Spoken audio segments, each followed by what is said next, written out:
Great. Well, welcome everyone to the Pearson Business Book Club.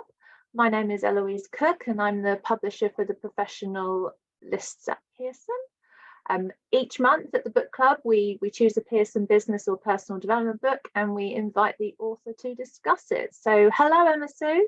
Hi, hello there. Hi, thanks for joining us. Emma Sue will also be giving a masterclass on something from the book too, which is very exciting. And just a reminder that if you do need to leave halfway through, we're recording this and then the video will be available to watch on demand at the book club website. And we can post that in the chat if you don't know about it already. So let's find out what this book is. There we go. Right, so our book this month is 7 Skills for the Future by Emma Sue Prince. So if you haven't got a copy yet, you can buy it from pearson.com and all bookshops everywhere, print and ebook. And you can also download a sample chapter of the book from the book club webpage. So we want this session to be interactive and we'll have time for Q&A at the end. So please post your questions and then we'll get Emma Sue to answer them sort of as and when. So Emma Sue, I've got a small introduction for you. You are a specialist in experiential learning and you believe strongly that this methodology is key to developing life skills and soft skills. It's the only way to develop self-awareness upon which all behavioural change is based. You run Unimenta, which is unimenta.com, which is home of the 7 future skills. So welcome. Thank you so much for coming. Pleasure to be here. Thank you for having me. That's all right. That's all right. This is very exciting. I think this is perfect for January. You know, hit the ground running with these skills. I know I've got a very sort of positive mindset at the moment of what I want to achieve this year. So this is going to be really useful stuff. So we'll start with our usual questions. So we get to quiz you a little bit. So tell me first, why did you want to write this book? I think mainly because I was well aware of all the kind of umbrella terms around soft skills, like, you know, leadership development and communication skills, interpersonal skills, all of this. And I wanted to dive deeper into things that were inside us that we could all develop and nurture that underpin all those other skills. Sure. Sounds great. Just want to stop sharing so I can see you properly. There we go. And so was there anything that surprised you about writing this book? I think the main thing that surprised me about writing it was that I could look back on my life and I could see just how much of these skills I had been using, but maybe just wasn't aware that I've been using them. And hence that self-awareness aspect, I guess. Yes. And also the desire to give people understanding of how you can actually nurture these skills in the day-to-day now, not looking back and thinking, oh yeah, that's when I was resilient or that's when I adapted, but how do I do it now going forward? Yes, that's really valuable stuff. And finally, how do you want readers to feel after they've read your book? I want them to feel like they can get out there and change their lives and make the world move. Great, love it. Yeah, let's make that happen. Yeah. Right, okay, so I'm going to hand over to you for the masterclass. As a reminder, just pop questions into the Q&A box if you've got anything you want to ask Emma Sue, and I'll be back in a bit. Okay, so I'm going to share my screen and should be able to see my slides there. So it's coming up to the end of January, a long month, and maybe at the start of January you had some good intentions, things that you want to accomplish this year. A lot of people say at the beginning of the year, you know, this year's going to be better, it's going to be different, I'm going to get rid of all these things that don't serve me and I'm going to change things. And so I want to first of all ask you, and I'm going to launch a poll here, about if you did set any New Year's resolutions. So you should see the poll there for you there. Did you make New Year resolutions for 2023? And you've got various options there. Yes, I'm smashing them. Yes, but I've not kept them as much as I would have liked to. No, they don't work. Or I like the idea, but I don't tend to do it. So let's see what comes up.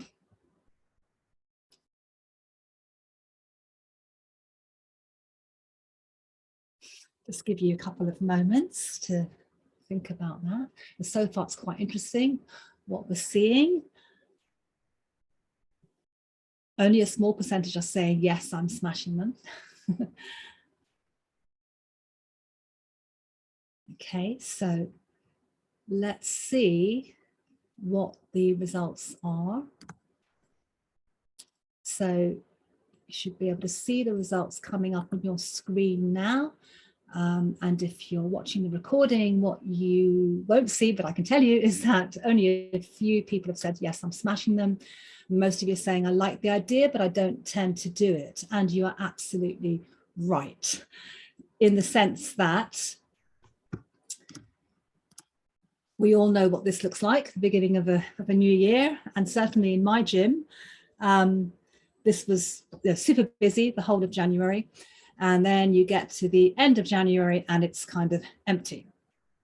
So what I want to do today is talk about stuff that really does work. So for me, the only way we can live and be happy, both at home and at work, so not one or the other, but both fully aligned, is by bringing these 7 skills into our lives. And these are skills that we each have within us pretty much in unlimited capacity. Just think about that for a minute. You've got these skills abundantly and in unlimited capacity if we nurture and develop them. This is not gobbledygook, but it's not a quick fix either. It's well researched and trialed within my book and in hundreds of awareness raising workshops that I've run all over the world with all sorts of people in different industries. So my purpose today is to introduce you to these 7 skills, a snapshot, if you like, of them, and to light a fire around harnessing and developing them every single day in your life. And in that way, make 2023 a completely different year for yourself, no matter what gets thrown at us. No matter what gets thrown at us. I mean, the last 3 years, we've had a lot thrown at us. Who knows what's going to be happening this year? So there are 7 skills, they all matter, and they all overlap with each other. The first one is adaptability. And this skill helps you respond to change, but helps you to respond to change with grace and with ease, because you know you've got the skills to deal with pretty much any uncertainty, any setback or challenge. And interestingly, we like to think we're adaptable, but we also like to stick with what we know and with whatever is safe and easiest. We naturally gravitate towards that. And we tend to shy away from anything that is mildly uncomfortable. And that's a big mistake, because when we experience that little bit of discomfort, it's usually a sign that we can stretch and grow if we do this thing that's a bit uncomfortable. So you think of times in your life when you've had to adapt. I'm sure we can think of some, especially given the last 3 years, probably quite a few things that you adapted to, but also before that. So any change that you've adapted to, think of how you came through that change and the skills that you use to help you get there. Those skills are exactly the same that you need as you go forward. One way to really fast track your ability to be adaptable is to try something new every day. So if any of you know the UK series Dragon's Den, where they give money to people trying to launch new businesses, one of the dragons, don't think he's on the show right now, but one of the dragons from the past, Tej Lavani, he told me, actually, because I interviewed him, told me that he learns something new every single day, whether that's a skill or just doing something in a different way and embracing the new. If we stay with what we know, if we stay in our comfort zones, we do not grow. So I want to blast the myth of this quote that life begins at the end of our comfort zone. No, it doesn't. It begins at that bit where you are learning and developing. You don't want to be in that far bit where you're in panic, because that's fight or flight and you can't really achieve anything there. But by the end of your life, your comfort zone should be absolutely massive, because you are building it, and you do something that is new or uncomfortable, you master it, and guess what? You're banging your comfort zone again. So you've got to keep widening that comfort zone. So this year in 2023, commit to doing something new, learning something new, doing something that stretches you. Yes, it can be something like a bigger thing, like a new language or a new skill, but it can be anything, but commit to doing that as much as you can every day. Next skill is critical thinking. And a critical thinker can make decisions with incomplete information, with ambiguous information. They're resourceful, they're creative, they're collaborative, and our brains are absolutely amazing, just as they are amazing. And they can do so much more for us than we allow them to. So if you think, every day you're bombarded with lots of stuff coming at you every day. And that stuff drains our brains of energy, and we need that energy. We really, really need that energy, and we need to do what we can to conserve that energy and make time to think. Sounds crazy, right? Time to think. Why do we need to do that? But if you can create a bit of space in your day, every day, for some reflection, some contemplation, and encourage us at work as well, to have that, to not be buzzing around always on all the time. And many people I speak to in coaching sessions, for example, they have every single moment of their life and their work is full. Tasks, meetings, overwhelm, back-to-back meetings. They come out of one meeting and they go straight into another meeting. So make some space. Go for a walk. Walking meetings at work, brilliant for new ideas, but they're also very good just for ourselves. So when we create that space, our brains do what they've been designed to do, which is to be resourceful, to be creative, to have ideas, to come up with solutions. But creating that space is also important for processing change and processing emotion. And that helps you with adaptability as well, because these skills, they all overlap. Other things you can do to boost your critical thinking skills is to routinize things as much as you can. Any straightforward decisions, systems, processes, get them into a kind of routine and free up your brain to do the important things. So important things that your brain can do, for example, is questioning assumptions you might be making, because we make them automatically, we make them really, really fast. And then we act on them because we think they're real and they're not. So that, just question your assumptions. We naturally gravitate towards data that supports our own viewpoint. We're very good at that. So to really think critically, we need to make space, slow down, create systems that routinize processes as much as possible.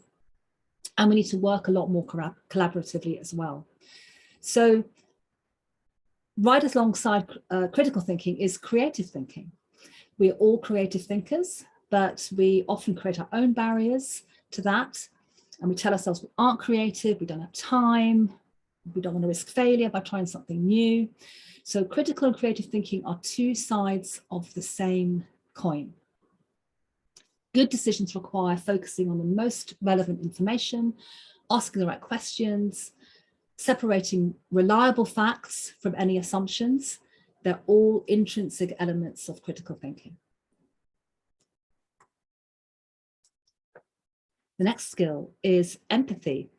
And I've got that wrapped up in a gift, because this skill has the power to completely transform all your relationships, personal and professional. So the best gift that you can give somebody is the gift of your attention.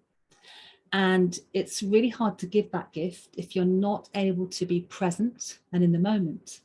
So one of the things that really helps with empathy is the practice of mindfulness. Any kind of mindfulness practice, any kind of breathing practice will help you tap into empathy skills, because it helps you to be more present and in the moment. You can do it anywhere. Breathe and bring yourself back into the present moment. I was talking to the CEO of Mindfulness in the Workplace, And she was telling me that she was working with somebody who was traveling all over the world. This was pre-COVID. Loads and loads of meetings, very, very charismatic individual, very, a leader. And he had said to her that the only way that he could manage that and have all those meetings and do the kind of work he was doing, the only way was because in between each meeting, he would pause, breathe, and practice mindfulness. And that was, and he could be totally present in any conversation. And now when you're totally present, you're listening. And that's probably the biggest part of empathy, is the ability to listen, the ability to just be present, not come in with all your own stuff, and listen. And if you think of being present and mindfulness as the most important thing, okay, the most important thing for me to be doing right now is this, here with you. And the most important thing for you to be doing right now is to be here. And then after this session, that's the most important thing. So whether it's a meeting or a person in front of you with a problem, client or colleague, be with that person.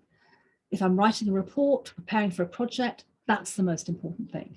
If I'm having a cup of tea with my sister or my husband, that's the most important thing. In the rare windows that I can actually have a conversation with my teenage son, that's the most important thing. And if I'm not present in that particular window, it's gone. The opportunity to have that conversation with him has gone. So when it comes to relationships, that ability to focus and be present 100% is what makes you a deep listener. But it takes practice, partly because we find it so challenging anyway, but also because we don't do it enough. So we don't do it enough in those small things. So if we can't be present in small ways and show up and make it a habit, we're never going to be able to have it when the stakes are high and when we're dealing with conflict or with something that's quite tricky.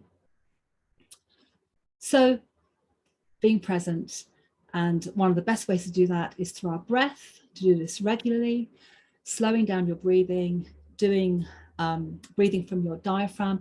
This is also a great way to alleviate stress because it activates your parasympathetic nervous system.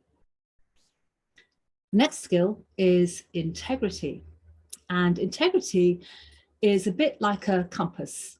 So integrity gives us direction to our lives, and so it helps us make decisions, and we develop integrity by understanding what our values are. So what's really important to us? There are all kinds of exercises that you can find around identifying what your values are. You can also download one from my website as well. But it's really worthwhile thinking about what is actually really important to me. And most of all, how is that showing up? How is that manifest in what I do every day? My everyday actions, my everyday decisions. If that value isn't being lived and is not present, then other people experiencing you won't necessarily experience you as someone to be trusted. So it's quite a big thing, because people can sense that. They can sense your energy, they can sense who you are as a person. So the more you are aligned to your values, the more you're going to be authentic and be you. Integrity is also about being consistent. It's about doing what you say you will do. It's about showing up, keeping your promises, being accountable. If you mess up, if you make a mistake, own it. Be okay with it, and then make it right. And being kind of like a harbor in a storm. And when we've got a lot of uncertainty and change around us, which we do, we have that going on around us, then integrity actually becomes a really important skill, because you're that harbor in the storm. And lots of organizations have values. In fact, used to be quite trendy. I don't think really it is so much anymore, but it used to be quite trendy to show off what those values were. And they were all the same. They weren't actually anything, unique. They were also all kind of the same kind of thing. But it's meaningless. That's meaningless unless those values are visible throughout the company in every single encounter with not just with clients, not just with customers, but with colleagues as well. from the very top to the very bottom, and every encounter, every decision, every action, it doesn't mean anything. So make 2023 the year that you identify your values.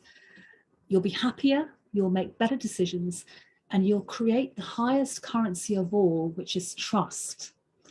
And one more thing to say about values is, if you know what your values are, and again, this comes back to having a really healthy self-awareness as well, but if you know what your values are and you experience conflict with someone, or you find you don't get on with someone for some reason, if you think about it and look at it, what you'll probably find is that the reason you don't get on with that person is because they're breaching one of your values. You're clashing because of that.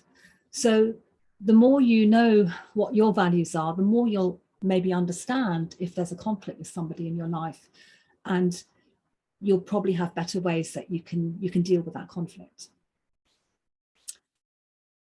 The next skill is being proactive. Now, whatever is worrying you right now, there might be something on your mind, something that's niggling at you. It doesn't have to be a big thing, could be a small thing, but just have a think for a moment right now where you are, something that is on your mind, that's troubling you, that's a bit of a worry, okay? And what I want you to do right now, because no one's going to see this, okay? So right now, write down a list of everything in that situation that is within your control, okay? The things that are within your control about the situation. Just jot them down. When we're worried about something, we tend to put most of our energy into the very things we can't control, the things that are outside our control. So, and this is wasted energy. So wasted energy is what other people think, what they might be saying, what they might be doing. And then we'll escalate that. These are just very general tendencies, okay? But we'll escalate that, and then we expand it to other things, maybe to the economic situation, politics, and we'll speculate. And we waste a lot of time thinking about it. So this thing can take up headspace, we're thinking about it, and maybe we're talking about it, maybe we're doing other things about it. But get your energy right back into the things that you can control. Doesn't mean you don't get upset about something. Get upset, own it, get upset, go for a walk, process it, sort it out, and then get your energy into what you can control. So that's your behavior, your actions, your thoughts. And the minute you do that, so the minute you get that energy into what you can control, you'll notice two things happen, and they are immediate, okay? They are immediate things. The first thing is that you immediately feel happier. But also the second thing is that you perhaps influence those things that are not in your control. So there are two aspects to being proactive. So one is in the short term, what I've just been talking about, focusing on what you can control. Also finding the space between stimulus and response. So this comes from Stephen Covey, the late Stephen Covey, who talked about anything that comes to us. Let's imagine it's an email, okay? There is a very small space. We don't often make that space, a small space between that stimulus, which is the email, and our response to it. And if we create just a tiny bit of space there, we can then choose our response rather than reacting. We live in a very reactive world. Everything is immediate. So when we take that pause, we're going to have a better response in that, to that email, or whatever it might be. It could be anything. The other side to being proactive is long term, to be really clear about your goals, what you want, where you want to go, and work towards those goals. And then you take initiative to move towards these goals. So being proactive is all about movement towards something rather than kind of going away from it. You're moving towards it. Don't wait for opportunities. You proactively look for the opportunities and find them. There's constant movement in small steps. So yeah, New Year resolutions, no, they don't work. Think about your intentions, your growth, where you want to be, and then start really small in micro steps. So being proactive is very I mean, all the skills overlap. Being proactive is very strongly linked with the final two skills, the next of which is optimism. Being proactive and optimism are strongly linked together. Optimism, you really can build this skill. You can develop optimism rather than just viewing it as something you either have or you don't have. I'm an optimist, or I'm a pessimist, or I'm a realist. No, you can develop this as a skill. So one big thing that you can do, and it's very widely researched as boosting optimism, is to simply be grateful, to cultivate an attitude of gratitude. So writing down what you're grateful for, or looking back on the day and finding positive experiences you may have had during that day. So study after study show that people who lean into joy cultivate this attitude. And the reason it's so powerful is because our brain is naturally hardwired to look for the negative. We love it. We look for the negative. And when things are uncertain, we do it even more because we're looking for information. We're trying to get some certainty when there isn't any. So we're trying to find that certainty. And we gravitate towards the negative. And chances are your brain would have been doing that more, I know mine has, in the last 3 years. Just because trying to get information, trying to understand what on earth is going on. So one way to short circuit that, if you like, and change perspective is by this gratitude practice. And you can maybe keep a journal. This is what I do. I write in my journal every day. But you can also bring gratitude to the workplace. Imagine if you were to start meetings by asking people around the table what they're grateful for, or what's great about this project. You know, inject that into work, or ending the day with a quick recap of all the positive experiences that day. Again, widely researched. They did a study several years back now with people who were in war-torn countries, like in huge crisis, and they did it over several weeks, and they asked people to articulate what their positive experiences were of that day. So even in the midst of the most horrendous day, they could identify positive experiences. Might just be a kind gesture, might just be a cup of tea, but where there were positive experiences in every single day. And those people that took part in this study, they were less susceptible to post-traumatic stress disorder. So it's very, very powerful, and also very powerful to write them down. For some reason that taps into a different part of our brain, but you don't have to write them down. So you can also build optimism and empathy in one go, just by being kind, choosing kindness. You can plan joy in your day. And they discovered that it wasn't about the quality of positive experiences in terms of joy every day, but the quantity, just small joyous things that you can build every day into your day. Anything you can do to make your workplace a happy one is going to make it a productive one too. I'm a great believer in bringing cake to work. If you're going into the office, bring cake. But also ensuring for well-being in the workplace. And that means trust, making it a place where people can be themselves. You don't want a workplace where people are not bringing their whole selves and 100% of their productivity while they are there. So optimism, a skill that you can build and develop. When you do, it links and builds being proactive, and the final skill, which is being resilient. And resilience is a bit of a buzzword at the moment, and we all need to foster resilience to deal with anything that life brings our way. And one of the things about resilience is we actually tend to give up quite easily if something doesn't work out as we'd hoped. So we give up surprisingly easily. Oh, that didn't work out, or I tried that. You know, I made that call, but they weren't interested, or I sent off this proposal, but nobody wanted it. So I'm not going to send another one. But a key aspect of resilience is building perseverance and grit. And that's all about being okay with failing, learning, getting up again, going forward, being okay with rejection.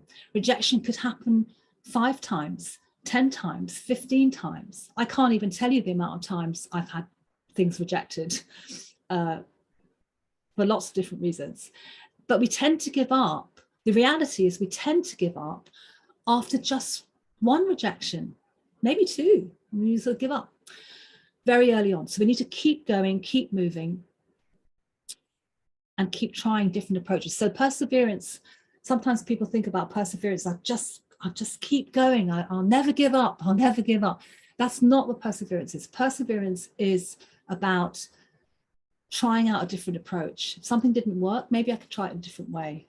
I'm going to do it like this. I'm going to try and figure it out. So it's quite active.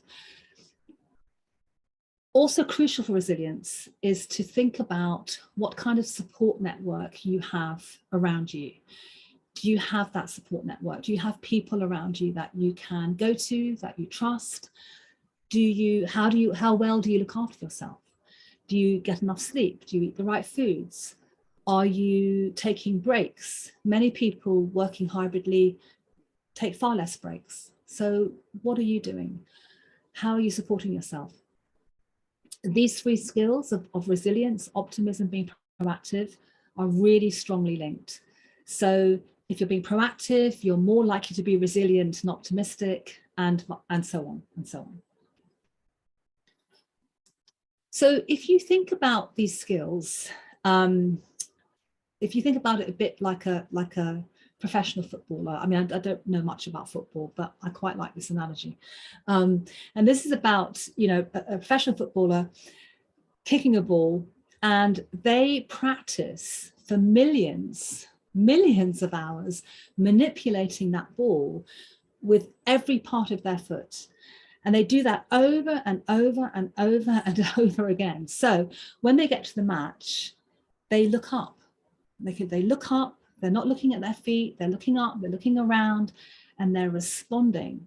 And it's exactly the same with developing these skills. So thinking about when can you bring them into the low stake situations so that then you've got them to hand when you've got a high stake situation. So for example, if you want to learn how to be a better listener, there's no better practice ground than the people closest to you, because they will test that skill every time. So being present and being with the people that are close to you is one way to practice that. And the more you practice that, the better you can bring that into a high stake situation where you might really need it. So all of these skills are about thinking, where can I strengthen them every single day? What can I be doing every day that's going to help me move forward and use these skills and see how they apply to my life in the day-to-day? So you've got adaptability, critical thinking, empathy, integrity, being proactive, being optimistic, and resilience. I'm happy to take questions now and respond to anything you want to ask about any of these skills. I think I can see something in the chat, but I can see something there. Thanks, Emma Sue. That was great. It was really useful. I feel motivated for the year ahead. I can see a couple of questions in the chat, so if anyone else has any, please feel free to type them in. So the first one is, even though it's important to adapt and learn a new skill each time, but can everyone commit to doing this? For example, can someone learn and master different skills, i.e. learning Photoshop, web analytics, technical, content creator, learning a new language, particularly when you don't speak every day, and expect to be a master of all of them? I think they're sort of getting at, how many new things should I take on? Yes. Yeah. Okay. So I think when we're talking about learning a new skill, it doesn't have to be a language or a technical, big technical skill. It can be something really, really small. It's about opening yourself up to new experiences. So things like, even if if you take time to watch a LinkedIn video or listen to a podcast or find out something that you don't know anything about, that's a way of learning and opening up to something new. Yes, it can be a hard skill, like a new technical platform or something like that, but it's not about learning all these skills so that you become 100% proficient in them all. It's more about opening yourself up to the new every single day and learning something new, you know, not assuming that we know everything, you know, learning something new and thinking, okay, I've learned something today. So it can be, you know, it's both of those things, but it's not about being a sort of master at tons and tons of different skills, not so much about that. Sure. And I think that's the reason why we fail in January. If we've set ourselves this massive list and we try to do too much all at once, it's about what's sort of realistic and achievable, I guess. Yeah, it's breaking things down into micro steps that you can take, rather than trying to have a big thing. I mean, I know this is, you know, people will know this already because it's sort of obvious, you know, why do we go for these big, huge, massive goals? But you can just break it down to something really, really small and then to persevere. I mean, just thinking about technology for a moment, you know, if you're having to learn how to use a new platform, which I've had to do recently, you do it in very small ways because you're not going to be able to learn it. Or you're not going to be able to learn all of it in one go. And we don't often give ourselves enough time. So especially with technology, interestingly, we'll try something and then we think, oh, it's not working. I can't do it. But that's about perseverance and giving yourself the time to open up and try to figure it out. Absolutely. And here's another question. If you keep trying at something and keep failing, do you have any strategies on how to stay motivated and find new approaches? So you've covered that a bit, but if there's anything else, and how do you find out what you were doing wrong or could do differently? Okay, so the first one, trying and failing, I think that's just about being comfortable with that. It's almost like saying to yourself, I'm gonna get things wrong. I am gonna get things wrong because we are, you know, we're human beings. We're not going to get it right all the time. So I think to stay motivated, part of that is about acceptance that we might make mistakes, but then also I think this is where it links with optimism, because we will tend to focus on our mistakes. We'll tend to focus on, oh, well, I got that wrong. I must be really bad at X, Y, Z. And that's our brains kind of going zeroing in on the negative. So to kind of bring that back. So one of the hallmarks of being an optimist is being able to assess situations accurately. So you can look at something and say, okay, I messed up that bit, but actually I can do these things. And I need to learn this particular bit or go over it or understand it. So I think part of that is being able to stand back a little bit and not kind of take that mistake as being all about you and that you can't do something, but recognizing that, okay, that's something I need to take a bit more time over. So healthy self-esteem. The other thing about that is that the more you try new things, the more you get into that stretch zone and learning zone, the other great boost and bonus of that is you develop confidence. Now, when you develop confidence, you're going to be able to stand back a little bit, like I was just saying, and be able to say to yourself, okay, I get that. That's something I need to spend a bit more time on, rather than thinking, oh, I failed, I'm no good at whatever it is, can't do it. So a lot of this is about how we talk to ourselves, and a lot of the time we're not very nice to ourselves. You know, we have a negative chit chat on our shoulders. So you just got to say, you know what, thank you, but actually I'm doing this. Yeah, I love that. Yeah, I think even just sort of noticing that negative self-talk is a massive step. And I think that's fantastic advice. Here's another one. How far can one go outside your comfort zone, particularly when it gets to the point that it doesn't really excite you or just isn't right, and you just prefer to develop your experience and skills in your specialist areas? Yeah.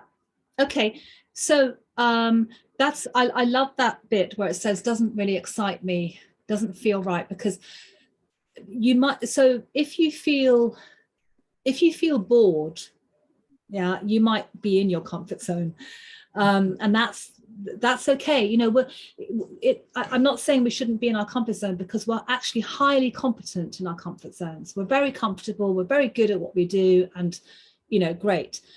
If we feel a bit bored, that's a sign to try something different, or make sure we are in that stretch zone. If you are doing something which is too far outside that stretch zone, so that's when you're in panic zone and you feel that fight or flight. That's where you can say, okay, what do I need that's going to help me move into that stretch zone? Or that's not something I'm going to do right now. That's not going to be helpful for me right now. So it's understanding what is going on. You will know. So if something feels a little bit uncomfortable, that is probably a sign that you need to go and do that thing, and then you will grow. You'll stretch and grow. But it's perfectly okay to make those decisions. It's perfectly okay to say, actually, I'm not going to do that right now. I'm choosing not to do that right now because I want to do this thing over here. And sometimes even just sort of saying, okay, you know, that makes me uncomfortable, but I'll think about it, and maybe I'll come to it later if you're not quite ready, perhaps. Or what do I need? You know, where can I get some support? What do I need that's going to help me move myself forward, so that I'm learning and growing, but I'm not like terrified, you know. Yeah, love it. Okay, thank you for this webinar. Incredible topic to learn about. Is there a seminar or online course so they can keep learning about this? Yes, you can go to the website, 7 Skills for the Future. And on the website, there are some they're free, they're mini self-access modules where you can go and go through some quizzes and things, and more tips on how you can develop these skills. There's also lots of free resources on there that you can download. So yes, the book, you know, the book is the book, and thank you for that lovely comment. And it's given me such great opportunities to develop the workshops that I have developed, and all the resources I have developed to help people to nurture these skills. So yeah, you can just go to the website. Great. And I'll be showing it on screen in a few minutes. I think this is the last question. Why do kids who are naturally born with this not caring for making mistakes, well, we as adults basically stop doing things because of the social fear of being wrong? Yeah. I think how can we rise above this? Yes. I think a lot of that's to do with how we grow up. You know, once we get, I mean, if you yes, little kids, they're not, you know, they'll just go out there and do it. As we start to develop more awareness, and as we get older and teenage and then into adulthood, some of that will be around what we've been told. You know, what we've been told about things. Some of it unfortunately is linked to education systems, you know, and getting grades and assessments and all of that kind of thing. And I think we just learn that fear of I'm going to get it wrong, or I'm going to make a mistake.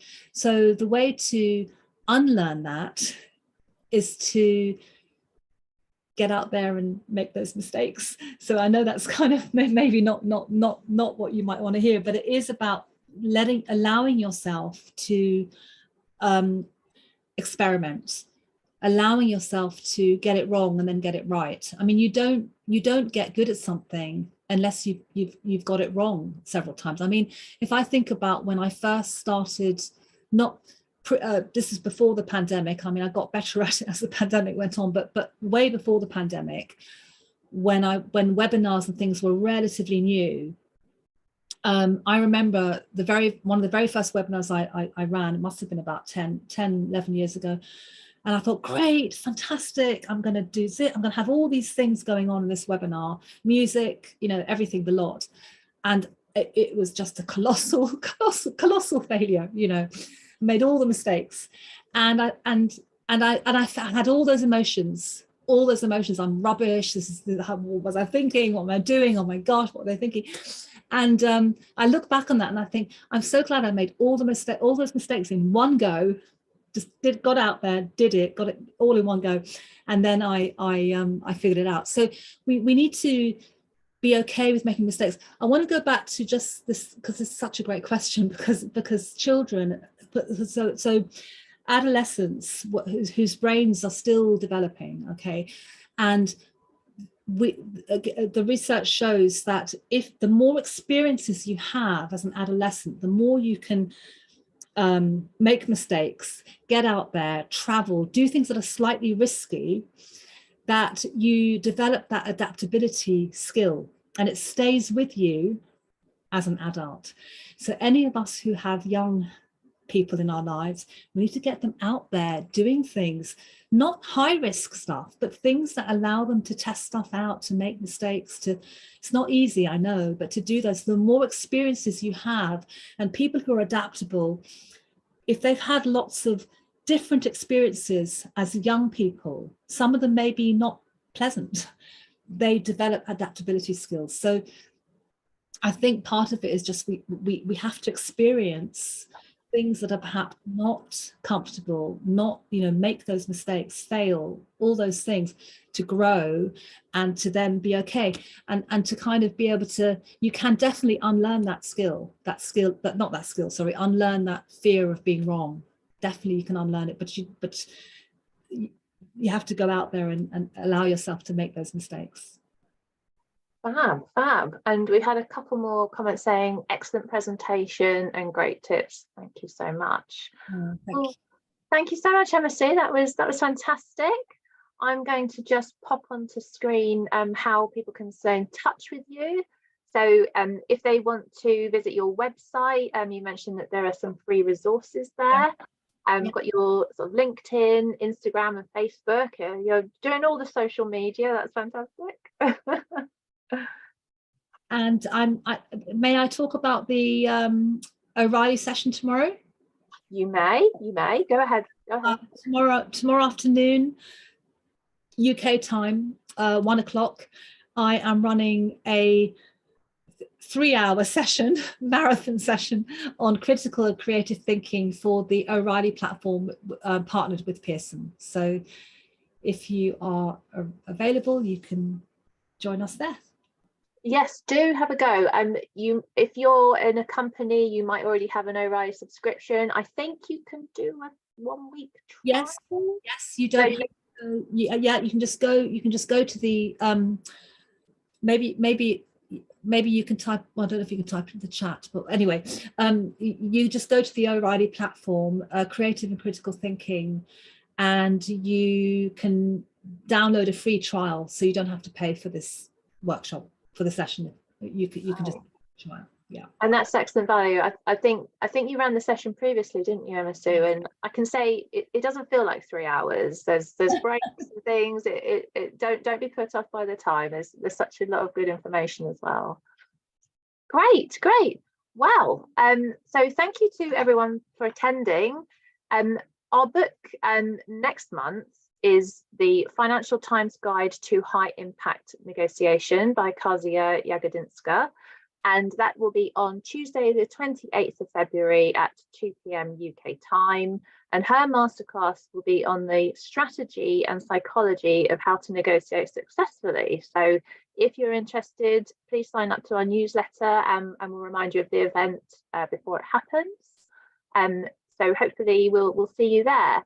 And we're also going to, hopefully there'll be a survey that's just popped up on your screens. We just want to know if you enjoyed the event, any feedback. So do please fill that in if you can. But yeah, thank you so much, Emma Sue. That was really useful. Very welcome. Thank you.